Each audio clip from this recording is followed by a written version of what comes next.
Hello and welcome to another episode of History with Andy Akright. I'm Andy Akright. Today I'm in Lawrence, Kansas, and I'm at right by the intersection of 10th Street and Delaware in Hobbs Park. Today we're going to be talking about the John Speer Farmstead site and the Murphy-Bromelsick House. Okay, this is the Murphy-Bromelsick House. It was actually about 300 yards away northwest. So that direction. About 300 yards northwest, and it was moved to this site, to the park, as a memorial kind of to John Speer.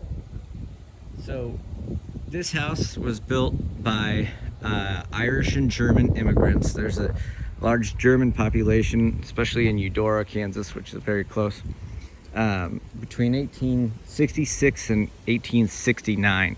Now, they had to rebuild because of something that happened. So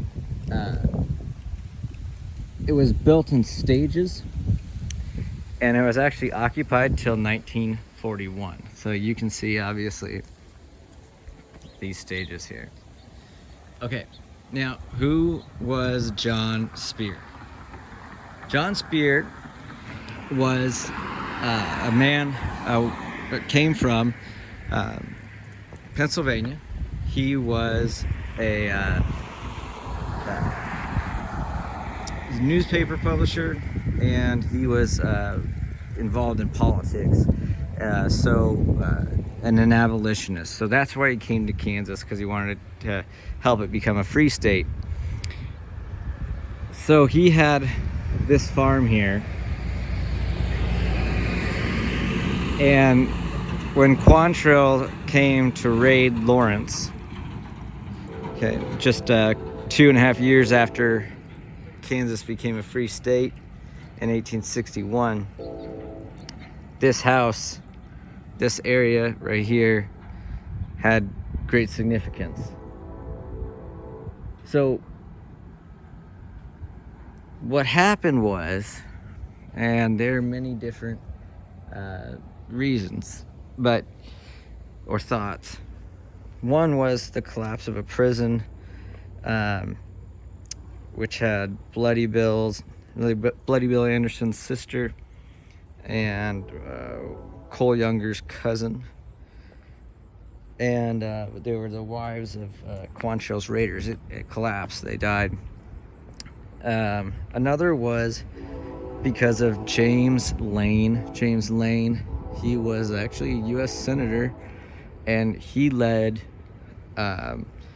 charges into Missouri into the night with the Jayhawkers, and they think it might have been retribution for the sacking of Osceola, Missouri. So James Lane led these guys in, and they sacked Osceola, Missouri, and they burnt down structures and destroyed structures there. So that was before Quantrill's raid. So Quantrill's raid, they bring in about 450 different reports, men, pro-slavery. And Quantrill, in fact, lived in Lawrence prior to all this under an alias. So that's kind of interesting. So 450 men came, and they burnt Lawrence to the ground. And in that process, they killed about 200 men and boys of Lawrence. 250 some reports. About 20% of the population. At 20% of the population of men in Lawrence died in that raid.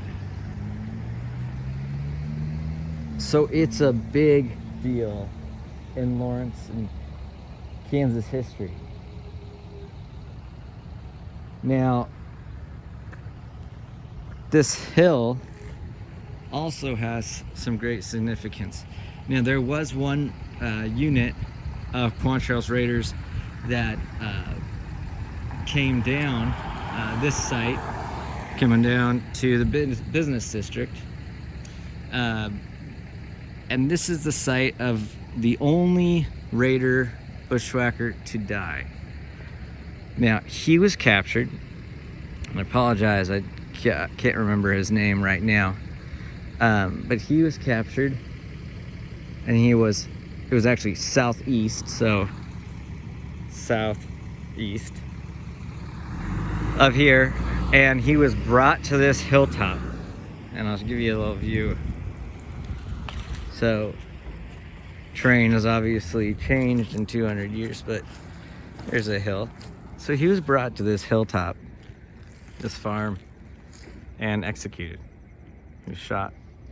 So right here is where John Speer, the abolitionist, he actually lost 2 sons in Quantrill's raid.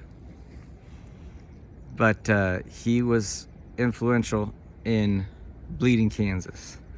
So he started living here in 1854, Kansas-Nebraska Act. He becomes a free state in 1861. 2.5 years later, Quantrill's Raiders come. They burn this place to the ground. And that's why this was built between 1866 and 1869, because the town of Lawrence was rebuilding.